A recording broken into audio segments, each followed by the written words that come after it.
بسم الله الرحمن الرحیم. عرض سلام و ادب و احترام دارم حضور شرکت کنندگان در وبینار بررسی چالش‌های حسابداری و حسابرسی در صنعت بیمه. رامین محمدی هستم، مدیر حسابرسی شرکت بیمه آسیا. کنترل کفایت ذخایر فنی و کنترل سیستمی در صنعت بیمه موضوعات مورد ارائه بنده در این همایش خواهد بود. عرایزم رو با گریزی بر گاهشمارها شروع می کنم. گاهشمارها ابزارهای زمانی برای ثبت فعالیت‌ها و رویدادها و ضبط اونها به منظور گزارشگری می باشد. با هدف این وبینار بنده به معرفی گاهشمارهای مربوط به سال تقویمی، سال مالی و سال بیمه یا دوره تحت پوشش بیمه‌ای می‌پردازم. به هر 365 روز یک سال گفته می شود. اگر ابتدای این دوره 365 روزه رو 1 فروردین و پایان اونو 29 اسفند در نظر بگیریم، به این دوره 365 روزه یک سال تقویمی گفته می شود.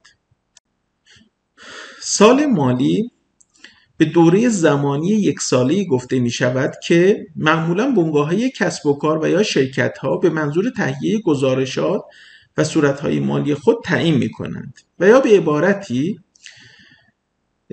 و به طور کلی به هر بازه فرضی اما مشخصی که در طی آن تمامی وقایع مالی ثبت و تحلیل شوند دوره مالی گفته می شود. نکته‌ای که باید در نظر بگیریم اونم این هست که سال مالی لزوما با سال تقویمی منطبق نمی باشد.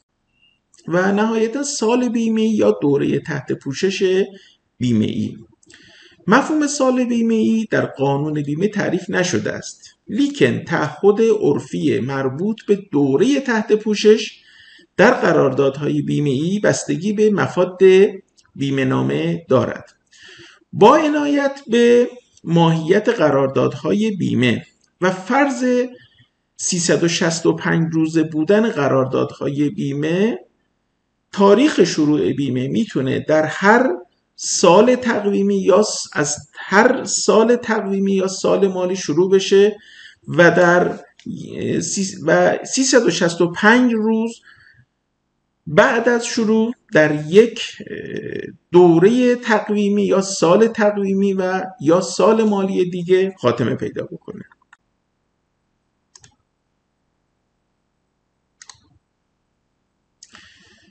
بنابراین همانطور که به دلیل ماهیت و اهداف فعالیت‌های شرکت‌ها سال مالی هر شرکتی متفاوت بوده و صرفاً مطابق با سال تقویمی نیست، سال بیمه‌ای یا همان دوره تحت پوشش بیمه‌ای نیز مطابق با سال مالی شرکت‌ها نمی باشد.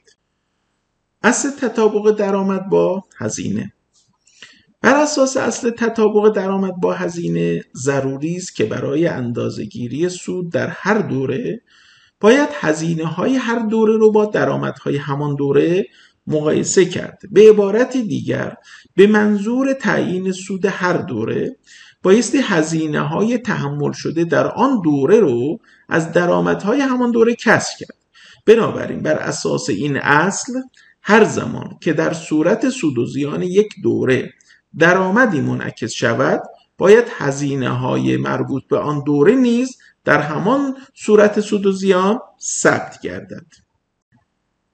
تعریف مربوط به سال تقویمی، سال مالی و سال بیمه یا سال تحت پوشش بیمه‌ای به این و نیز اصل تطابق به این منظور تبیین گردید که ما به فلسفه وجودی ذخایر در صنعت بیمه بپردازیم. رعایت اصل بنیادی تطابق برای اندازه‌گیری سود عاید شده برای هر دوره مالی از یک سو و نیز عدم تطابق سال مالی مورد گزارش با سال بیمه یا دوره تحت پوشش بیمه از سوی دیگر سرمنشأ شناسایی ذخایر بیمه‌ای در صورت‌های مالی شرکت‌های بیمه‌ای میباشد و به استناد تعاریف مندرج در بند 7 استاندارد حسابداری شماره 4 ایران با عنوان ذخایر، بدهی‌های احتمالی و دارایی‌های احتمالی، ماهیت آنها بدهی تلقی می شود.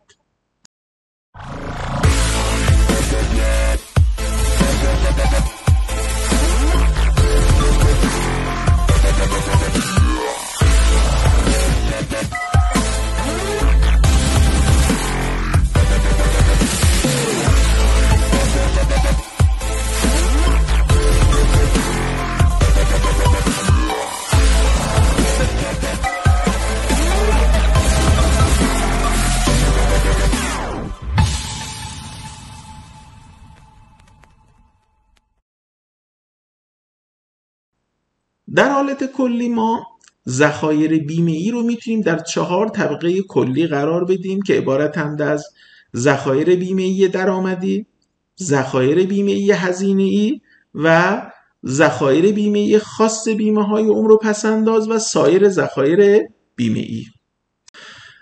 ذخایر بیمه‌ای درآمدی، ذخایری که شناسایی آنها موجب تعدیل درآمدهای بیمه‌ای می‌شود. ذخیره حق بیمه عاید نشده مصداق بارز این نوع ذخایر می باشد. این ذخایر طبق مفاد استاندارد حسابداری شماره 28 و الزامات آیین‌نامه شماره 58 شورای عالی بیمه و بر اساس روش تناسب زمانی فصلی و فرض الگوی وقوع یک نواخت خطر شناسایی می شوند.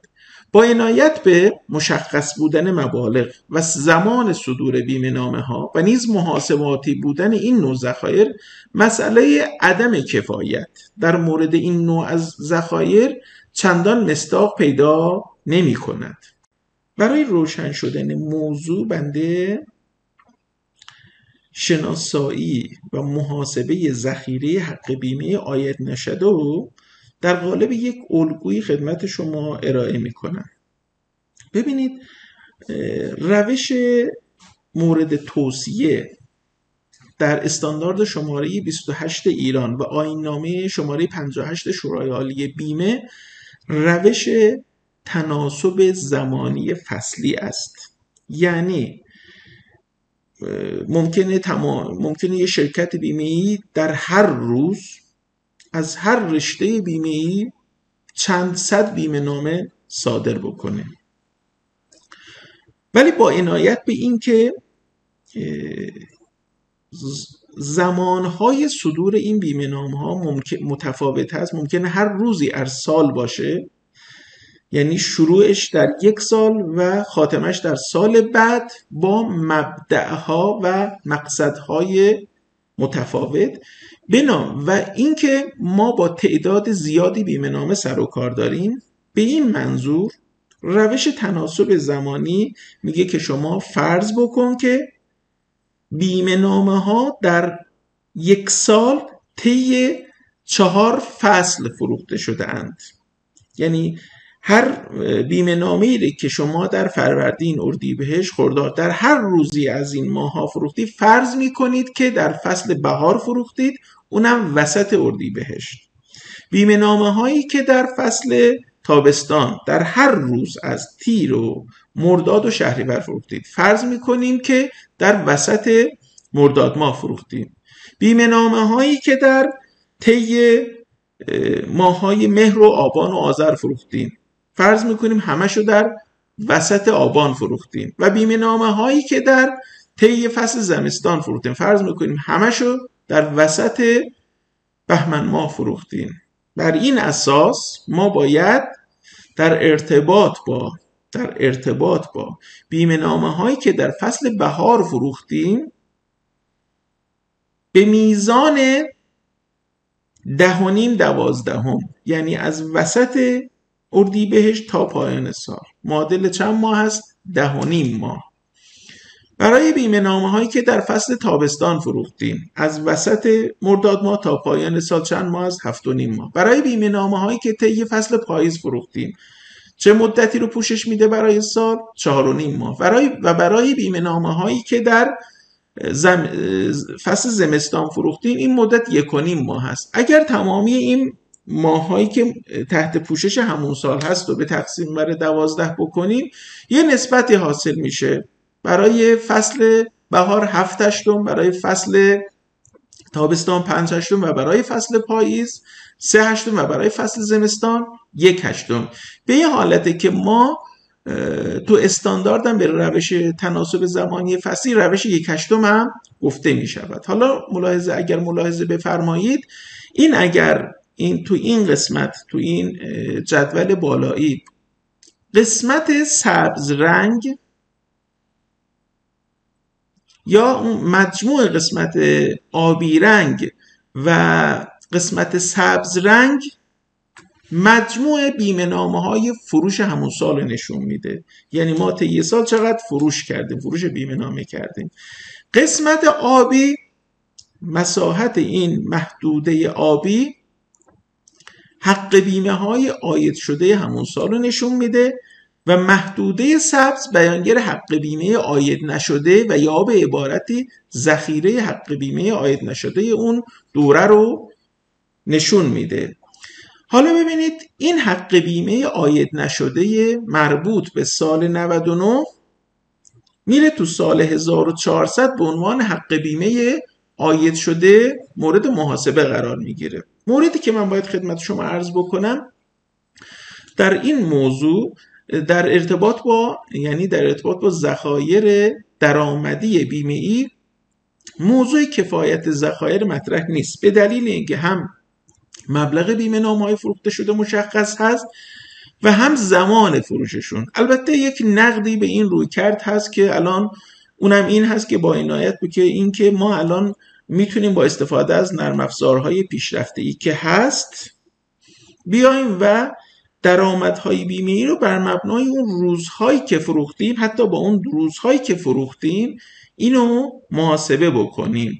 ولی علی حال موردی که خدمت شما عرض بکنم با عنایت به این که هم مبلغ فروش مشخص است، هم زمان و هم روش مورد توصیه، ما میتونیم با یک محاسبه میزان ذخیره حق بیمه عاید نشده رو محاسبه بکنیم و چون این یک ذخیره درآمدی است، موضوع کفایت ذخایر در مورد این نوع ذخایر مطرح نیست.